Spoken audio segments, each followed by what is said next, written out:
Hello everyone, আসসালামু আলাইকুম। সবাই কেমন আছেন? আশা করি সবাই ভালো আছেন। আমার ভিডিও দেখেই বুঝতে পারছেন যে আমি শপিং করছি। হ্যাঁ, আমার জন্য না, আমার বিড়ালদের জন্য। এই যে আয়েশা মনিকে নিয়ে আমি শপিংয়ে চলে গিয়েছি। তো আজকে আমি আমার বিড়ালদের জন্য বেশ কিছু শপিং করব, ওগুলো বাসায় যেয়ে দেখাবো।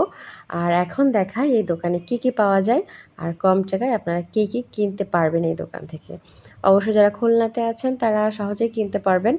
আমার একটু ভুল হয়ে গেল, ভিডিওতে আমার ফোন নাম্বারটা বলা উচিত ছিল বা দেওয়া উচিত ছিল। তবে এটা আমি ডেসক্রিপশানে দিয়ে দেব, চাইলে অনলাইনে অর্ডার করতে পারেন। তো এটা হচ্ছে রাশেদ ভাইয়ের দোকান। এখানে ক্যাট ফুড থেকে শুরু করে ক্যাট লিটার সব কিছুই পাবেন এবং বেশ রিজনেবল প্রাইসে পাবেন। চাইলে ক্যাট ফুড লুজও নিতে পারেন, বাট লিটারটা প্যাকেট ধরে নিতে হবে। আর লিটারের প্রাইস হচ্ছে 5 লিটার 200 টাকা।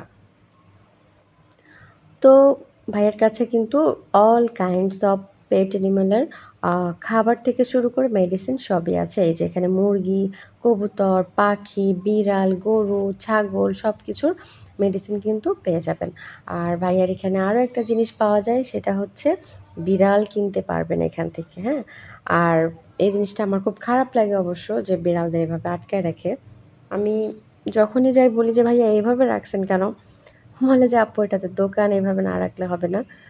তো আমি যখনই যাই ওদেরকে কিন্তু একটু আদর করে দিয়ে আসি। ওদের জন্য আমার ভীষণ খারাপ লাগে যে আমারগুলো সারাদিন এই ঘর ওই ঘর খেলাধুলা, মানে কি বলবো, একদম বাচ্চাদের মতন বিহেভ করে। আর ওরা এই যে আটকানো আছে, কালারগুলোও কিন্তু খুব সুন্দর, বেশ আনকমন কালার।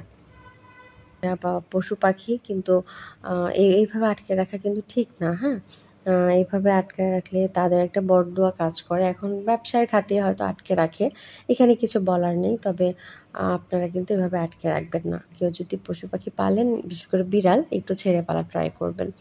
এই যে লুজ ক্যাট ফুড আছে, আমি এখান থেকে লুজ নিই, হাফ কেজি করে নিই। আমার হাফ কেজি প্রায় 10 থেকে 15 দিন আমার চলে যায়। আমি আবার মাঝে মধ্যে ফ্লেভার চেঞ্জ করি, এজন্য আমি লুজ নিই। মাঝে মধ্যে 1 কেজিও নিই, আবার মাঝে মধ্যে হাফ কেজি নিই। সেটা হচ্ছে আমার ডিমান্ড, মানে আমার মনের ওপর বা আমার ডিমান্ডের ওপরেই আমি কিনে থাকি। তো এই যে half KG cap cat litre cat food কিনলাম। এটা হচ্ছে কিটি বক্সের, আর চিকেন ফ্লেভারের কিনলাম। ওরা তো পাগল হয়ে গেছে যে আমি যখনই ক্যাট ফুড ঢালবো, দেখছে সব কয়টা কিন্তু চলে আসছে। সালসা, সিমি, নিচে আছে গোলু, গোলুর বোন পদ্ম। পদ্ম তখন আমার কাছেই ছিল, পদ্ম সেল হয়ে গিয়েছে। ওটা ভিডিও করে রাখতে পারিনি, মানে সাডেনলি এসে ওকে নিয়ে গেছে, যার কারণে আমি ভিডিও করতে পারিনি। তো ওদের যে এই খাবারের কৌটা, এটা ঝাঁকানোর শব্দ ভীষণ পছন্দ। এই যে নিচে গোলু মাথা টুংটুং করে নাড়াচ্ছে। ওদেরকে একটু ক্যাট ফুড দিব। ওরা হচ্ছে, মানে আনছি, না দিলে তো মন খারাপ হবে। যদিও আমি এক্সট্রা 2-4 দিনের থাকতে থাকতে আমি আনি। তারপরও ভাবলাম নতুন আনছি, একটু খেতে দিই, না হলে তো জিভ দিয়ে আবার লালা পড়ে যাবে ওদের। কারণ পছন্দের খাবার দেরি হলে তো খারাপ লাগবেই, এটা স্বাভাবিক। আমার যেমন লাগে, সামনে পিৎজা থাকলে আর কিছুই ভালো লাগে না। তো এই যে খাচ্ছে, আমার 4টা বিড়াল খাওয়া দাওয়া করছে। ওরা খাইলে আমার জান ঠান্ডা হয়ে যায়। আমি কিন্তু, মানে বিশ্বাস করবেন কিনা জানি না, আমার হাজব্যান্ডকে বলি যে আমার আমার খাওয়া কম হলেও সমস্যা নেই, আমি এটা খাবো না, আমি ওটা খাবো না, তুমি আমার বিড়ালদের জন্য এটা কিনে এনে দাও। এটা আমি সবসময় বলি। লাস্টে কী হয়, ও দিতে না চাইলেও অনেক সময় ওদের জন্য অনেক কিছুই করে। তো ভালো লাগে যে ও আমার বিড়ালদের জন্য যখন কিছু করে, তখন আমার অনেক ভালো লাগে। তা আয়েশা মনির জন্য এই জামার পিসটা কিনে দিলাম, ওকে গিফট করলাম।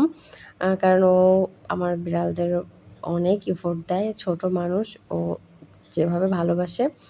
তো ভাবলাম যে ওকে এটা গিফট করি। তো ও নিজে পছন্দ করছে এই পিসটা, ওটা দিয়ে ও ফ্রক বানাবে। ও বানানোর পর কিন্তু একটা ব্লগে আমি দেখিয়ে দিব, খুব দ্রুতই বানাতে দেব। আর এই লিটার বক্সটা কিনলাম, এটা নিচে হচ্ছে 220 টাকা করে। এই কালারটাই ছিল, আর কোনো কালার ছিল না। আর আনার পর সালসার এক্সপেরিমেন্ট শুরু হয়ে গেছে।